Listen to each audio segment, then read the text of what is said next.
गायब होने वाली सास। राजगढ़ में राधा बहन अपनी 3 बहुओं के साथ रहा करती थी। राधा बहन का सारा दिन का एक ही काम था, आने जाने वाले लोगों को रोकना और उनसे बैठकर घंटों बातें करते रहना। एक दिन, अरे साधु महाराज, कहाँ जा रहे हैं? दीक्षा की तलाश में हूँ बेटी। अरे महाराज, तो हमसे क्या गुनाह हो गया जो आप हमारे घर से भिक्षा नहीं मांग रहे? बेटी, मैं तो सिर्फ उसी घर का खाना खाता हूँ जहाँ सिर्फ प्यार और एकता होती है। तेरे घर में तो कोई एक दूसरे की शक्ल भी नहीं देखना चाहता। राधा बहन साधु के मुंह से ये बात सुनकर हैरान हो जाती है। वो समझ नहीं पाती है कि साधु ऐसा क्यों बोल रहे हैं। वो साधु से कहती है, रुकिए महाराज, मैं आपको गलत साबित कर देती हूँ, तब तो आप खाना खाएंगे ना। साधु हंसता है और बरामदे में आकर बैठ जाता है। राधा जोर से आवाज लगाती है, अरे बहू, जरा पानी लेकर आना। थोड़ी देर तक कोई नहीं आता। तभी साधु महात्मा उठने ही लगते हैं कि अचानक उसकी तीनों बहू पानी का ग्लास लेकर आ जाती है। तीनों बहुओं को पानी का ग्लास लेकर खड़ा देख राधा बहन साधु की ओर देखकर मुस्कुराती हैं और साधु को पानी पीने के लिए कहती हैं। लीजिए साधु जी, पानी पी लीजिए, अब तो आपको यकीन हो गया ना। बावजूद इसके साधु पानी नहीं पीता और वहां से चला जाता है। राधा समझ नहीं पाती कि साधु ने उसके घर का पानी क्यों नहीं पिया। अगले दिन फिर साधु महात्मा वहां से निकल रहे होते हैं कि राधा उन्हें फिर से आवाज देती है, अरे महात्मा जी, रुक जाइए, कहाँ जा रहे हैं?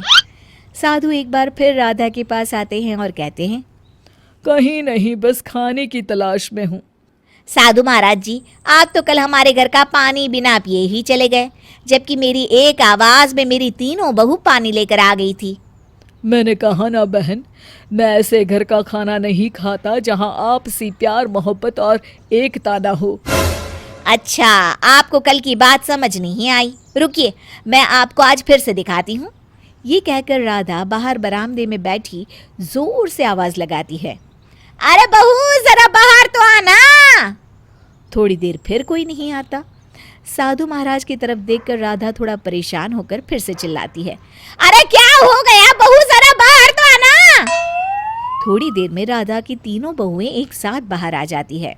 राधा साधु की तरफ देखती है और मुस्कुराते हुए बहुओं को कहती है, अच्छा अब तुम लोग जाओ। हाँ। राधा की तीनों बहुएं जब वहां से चली जाती है तो वो साधु की तरफ देखकर कहती है, देखा साधु महात्मा जी, माना आप बड़े ज्ञानी हैं, लेकिन गृहस्थ की समझ अभी आप में नहीं है। साधु एक बार फिर मुस्कुराते हैं और वहां से जाने लगते हैं। राधा फिर उन्हें रोकती है, नहीं नहीं, आज तो मैं आपको कहीं नहीं जाने दूंगी। आज तो आपको भोजन करना ही पड़ेगा। आपके सामने मैंने ये 2 बार साबित कर दिया कि मेरे घर में तीनों ही बहुओं में आपस में बहुत प्यार है और वो मेरी बात का पालन भी करती हैं। अच्छा ठीक है, तुम जिद करती हो तो मैं फिर कभी आकर तुम्हारे यहाँ भोजन कर लूँगा, लेकिन पहले मैं तुम्हें कुछ देना चाहता हूँ। ऐसा कहकर साधु अपने झोले से राधा को एक कांच की छोटी सी छड़ी देते हैं। इस छड़ी के सहारे तुम कभी भी गायब हो सकती हो और यही छड़ी घुमाकर तुम वापस भी आ सकती हो। मैं ये छड़ी कल तुमसे आकर ले जाऊंगा। ये कहकर साधु वहाँ से चले जाते हैं। राधा छड़ी लेकर खुश हो जाती है। वो सोचती है कि वो गायब होकर क्या क्या कर सकती है। तभी वो अपने ऊपर से छड़ी घुमाती है और गायब हो जाती है। गायब होकर सबसे पहले अपने बड़े बेटे के कमरे में जाती है। देखती है कि उसकी बड़ी बहू और बेटा ढेर सारे रुपए गिन रहे होते हैं। बेटा अपनी बीवी से कहता है, सारे पैसे छुपा लो, इसे जोड़कर हम बड़ा कर लेंगे और अकेले रहा करेंगे। राधा ये देखकर दुखी हो जाती है। वो दूसरे बेटे के कमरे में जाती है, जहाँ वो देखती है कि उसकी बीवी अलमारी में मेवे काजू छुपाकर खा रही होती है और अपने पति से कहती है, ये लीजिए जी, ये काजू बादाम खा लीजिए, बाहर तो पूरा घर खा लेगा। हार कर राधा तीसरी बहू के कमरे में आती है, जहाँ वैसा ही कुछ नज़ारा देखने को मिलता है। वो अपने गहनों को छुपा रही होती है। राधा ये देखकर बहुत दुखी हो जाती है। राधा गायब अवस्था में ही बहुओं को आवाज देती है, अरे बहू, जरा सुनना तो, 1 गिलास पानी ले आना। राधा देखती है कि सभी बहुएं किचन में साथ होती है और एक दूसरे को पानी ले जाने को कहती है। अरे छोटी बहू, जा क्यों नहीं रही पानी देने? अरे ये माँ जी को क्या हो गया है? बैठे बैठे बस पानी खाना और कुछ आता ही नहीं इन्हें। अरे जब देखती है कि हम नहीं देना चाहते फिर भी बार बार आवाज देती रहती है। तभी राधा दोबारा आवाज लगाती है। हड़बड़ाकर तीनों ही जल्दी जल्दी ग्लास में पानी लेकर कमरे में आती है, लेकिन वहां राधा दिखाई नहीं देती। बहुएं सास को न पाकर पानी का ग्लास लेकर वापस चली जाती है। अगले दिन राधा घर के बरामदे में बैठी होती है कि तभी वहां साधु आ जाते हैं।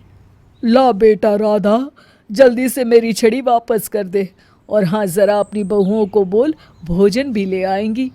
इस बार राधा का चेहरा उतरा हुआ था। वो कहती है, आपने सही कहा था महात्मा जी, मेरे घर में एकता, प्यार, भाईचारा बिल्कुल भी नहीं है।